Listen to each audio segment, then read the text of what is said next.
Hello, hosts and travelers. Welcome to the podcast Hosting Your Home. Each week, around the world, millions of guests stay in other people's homes using the Airbnb platform. Debbie Herder looks for stories that come from these connections.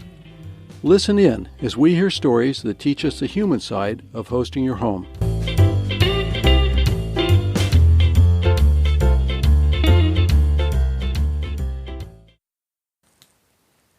Hi, this is Debbie of the Hosting Your Home podcast. Welcome back to another episode. Today, I would like to introduce you to Kim Boaz. Kim is a bookkeeper in the Portland area, and she's a fun, charming small business owner who loves to share her knowledge and expertise with other small business owners and help them succeed. Back to Basics bookkeeping service and Kim have helped me reach a peace of mind in my own business accounting. We've been working together for about a year now, and it's been very helpful. There are so many questions you have about how to keep your records and about taxes and those things that are specific to your area as well that you should consider very strongly getting a bookkeeper. Kim and I talk about why you might want to have a bookkeeper, and so I'm hoping that this information will help to clear up some muddy waters for you as it did for me. Kim's also a natural networker and has helped me a number of times in finding just the right professional for my various meetup needs. And there's something so soothing about Kim's approach to business accounting. It makes me uncomfortable, and I get anxious when I have to stop to consider all of these money aspects. And she helps me to feel less confused and more calm about the entire complexity of it. Please enjoy this conversation with my friend Kim Boaz of Back to Basics. It is my absolute pleasure to welcome Kim Boaz to our podcast. That's Boaz, B-O-A-Z. And I have to tell you, listeners, that this is not the first time that Kim and I have done this. We tried, a few months ago, right, Kim? We did. Yeah, and you know what I did? It found out, the next day when I was trying to listen to our podcast so I could get it ready to edit.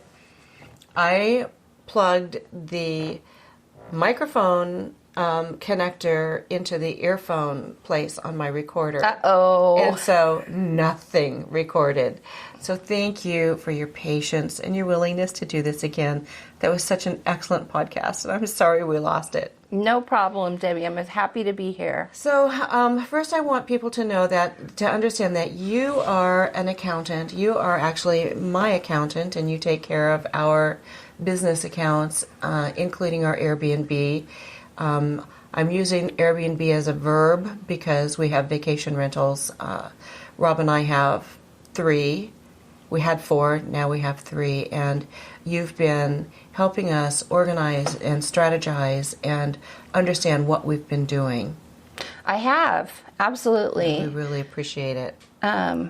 So today I'm going to ask you a lot of questions about accounting and vacation rentals, and so we'll get into some of the nitty-gritty. You know, this is one of the things that people always have a lot of questions about.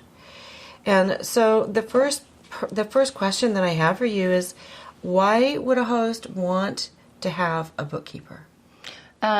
Debbie, that's a really good question, and I find just as I've gotten to know a lot of the hosts in the community itself, that a lot of them don't feel they need one.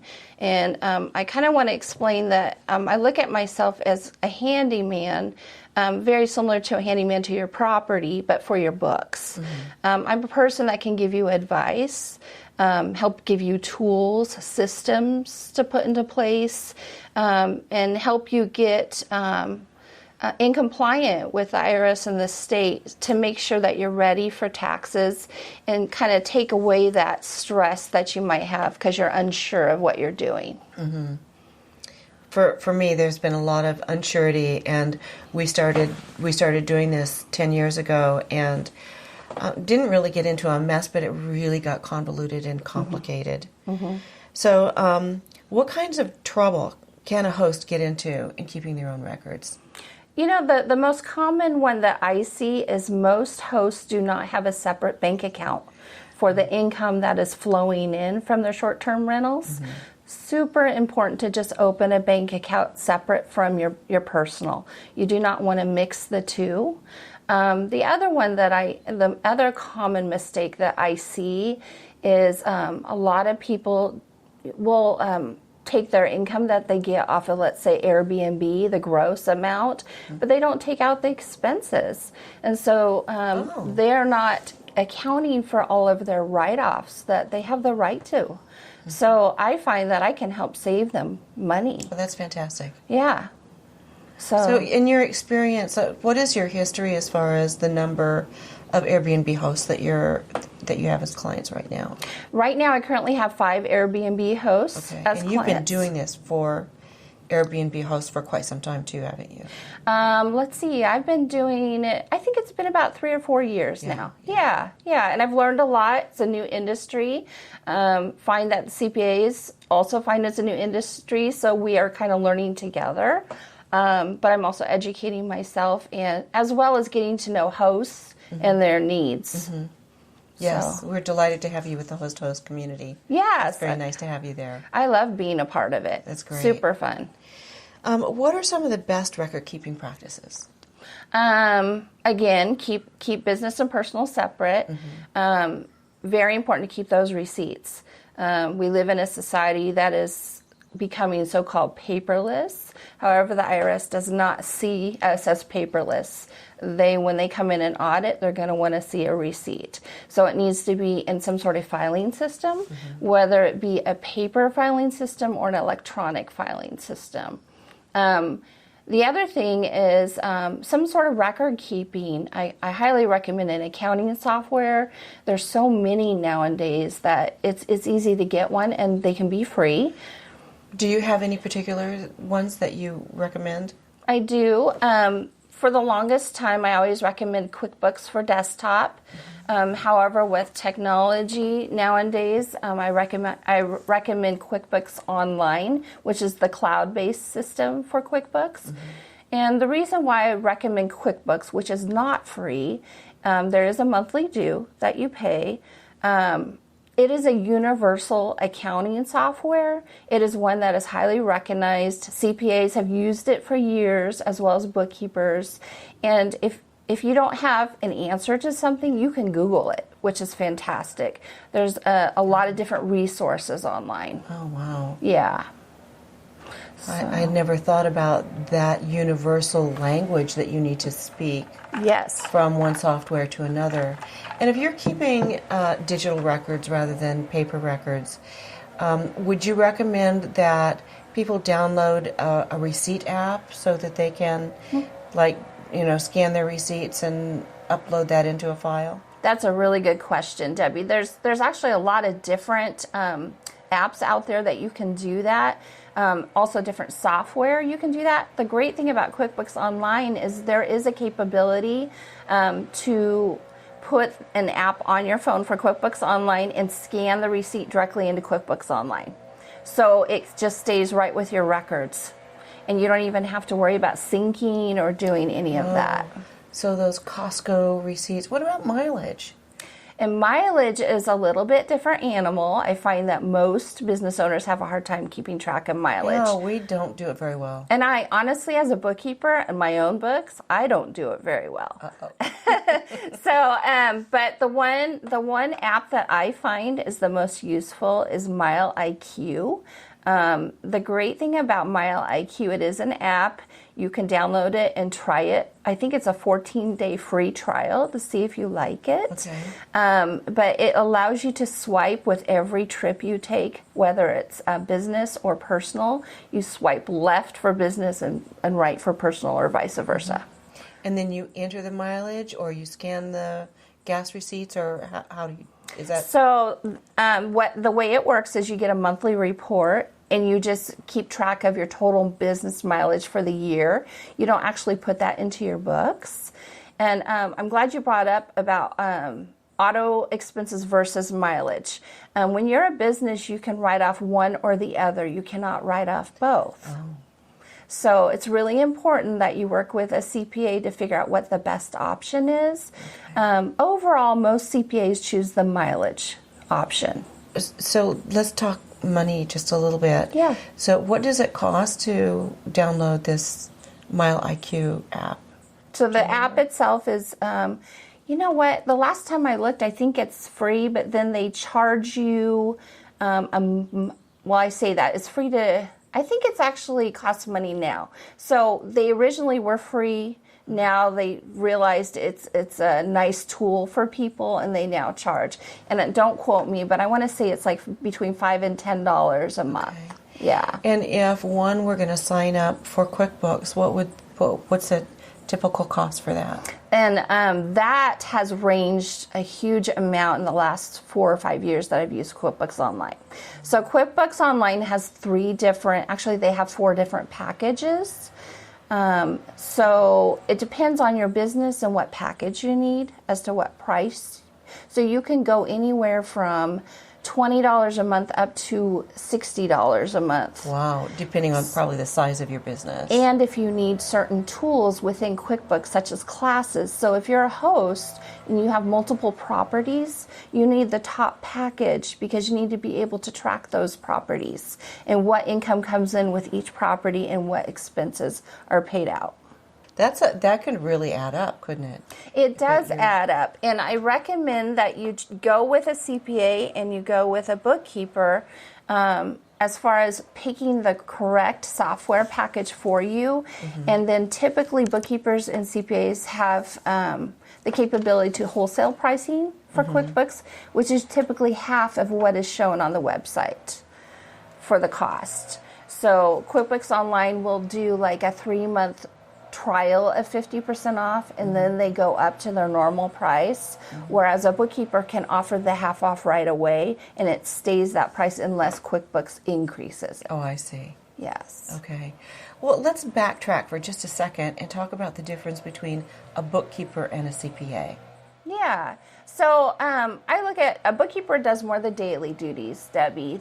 We are the ones that keep track of all of your receipts, put them into an accounting software, make sure your books reconcile, and make sure that everything is in what I call the right pot for the CPA, and then hand it over to the CPA.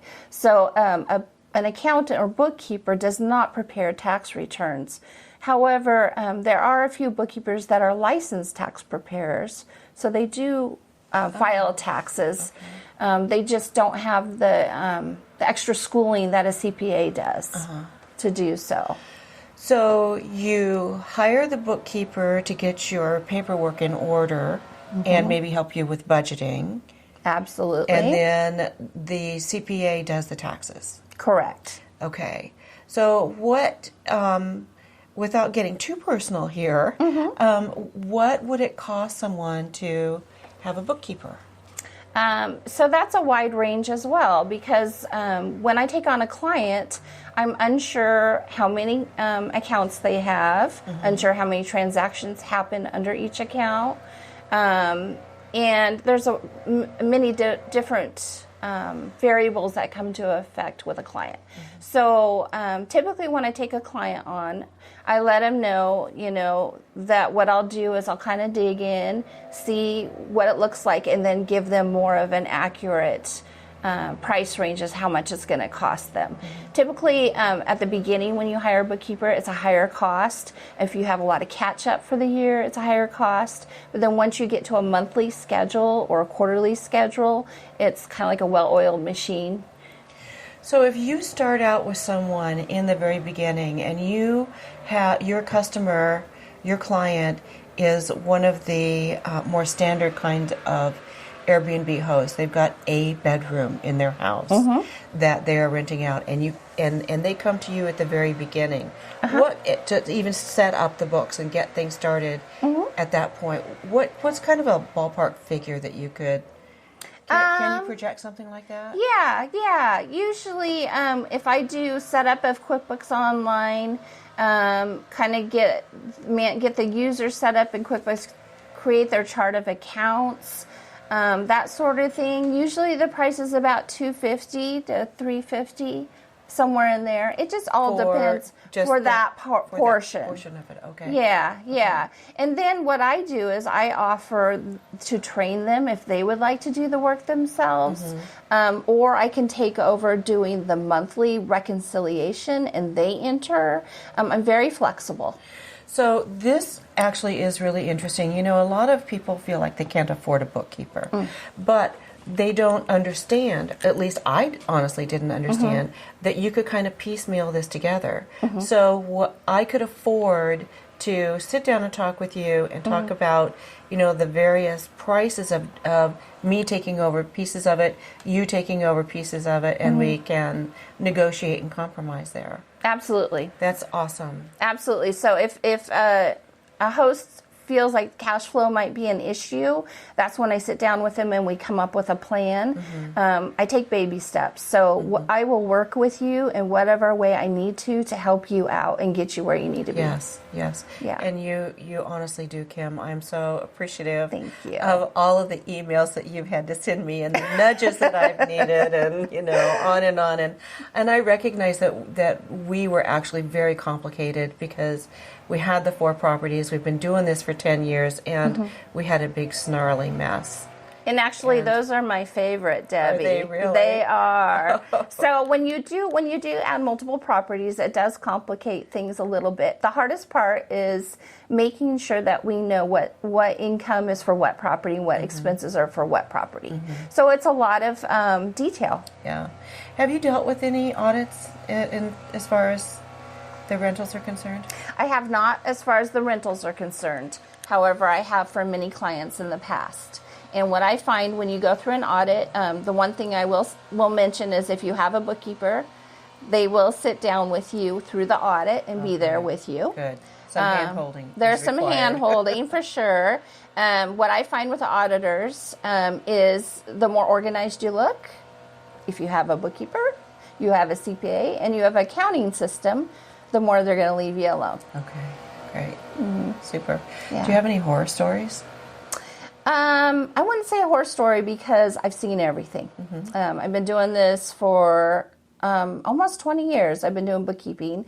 I've had Back to Basics bookkeeping service for 11.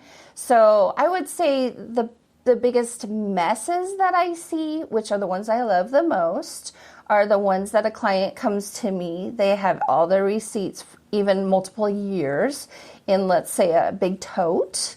And they say, here, Kim, I don't know what to do with this, and I haven't filed my taxes in a couple years. Oh, my goodness.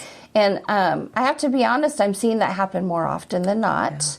It's so easy to get overwhelmed. It is. And paperwork is still there. I mean, even though we're supposed to be paperless, it's still there.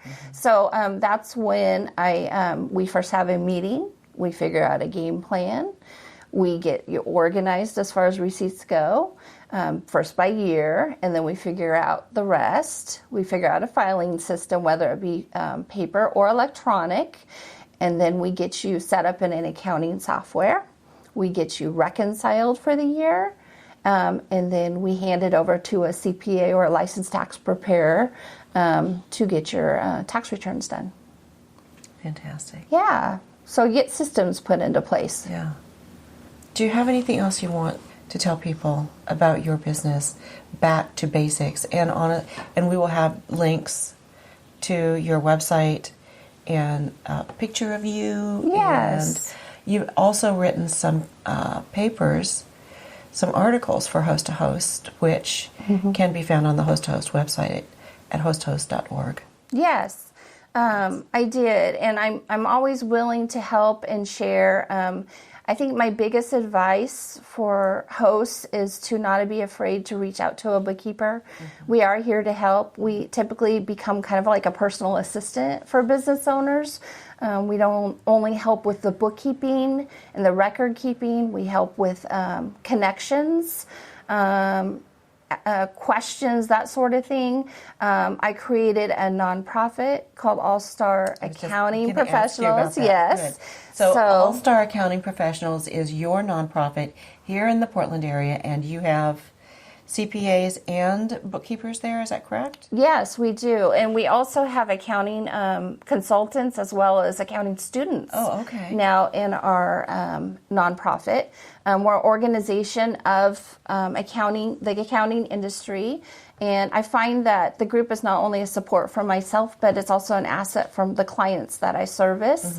If I don't have an answer, I have a huge pool of people to get that answer from. That's wonderful. Yes. Very good. Yeah. What a great resource you are. I'm very excited for people to be able to contact you and ask you their questions. Yeah, and I would love that. I love to help people, so I would love to. Even if you had a quick question through email, please don't hesitate. Thank you, Kim Boaz. Thank you for being here. Thank you for letting me in your home. And I just so appreciate you. Thank you, Debbie. I appreciate you too. Thanks. Bye. Bye. I hope you found this interview helpful. I know that Kim really means it when she says she's available to answer questions. You'll find all her contact information in our show notes and at her website, backtobasicsbookkeeping.com. Thanks to all of you for tuning in, for your emails and your reviews, and for joining our Hosting Your Home Facebook page. Find us on iTunes, Stitcher, Spotify, YouTube, wherever you download your podcasts. And you can always contact me directly at debbie@hostingyourhome.com. Thanks, guys. See you next time.